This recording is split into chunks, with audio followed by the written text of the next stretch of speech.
2 मार्च 1930 महाराष्ट्रातील नाशिक शहरात इतिहास घडणार होता.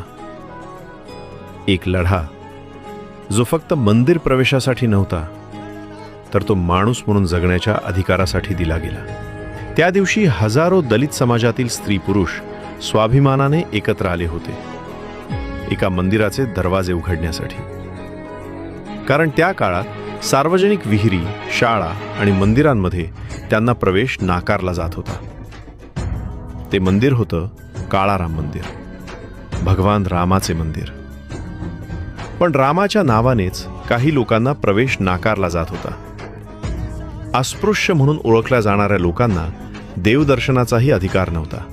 तेव्हा पुढे आले भारताच्या सामाजिक क्रांतीचे शिल्पकार डॉक्टर बाबासाहेब आंबेडकर. त्यांनी समाजाला एक साधा पण अस्वस्थ करणारा प्रश्न विचारला. देव जर सर्वांचा असेल तर मंदिर काहींचंच कसं? सुमारे 15,000 सत्याग्रही शांततेने आणि शिस्तबद्ध पद्धतीने रस्त्यावर उतरले. या आंदोलनात महिलांचाही मोठ्या संख्येने सहभाग होता.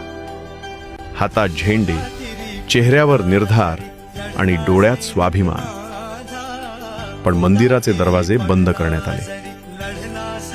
दार बंद होते, पण स्वाभिमान जागा झाला होता.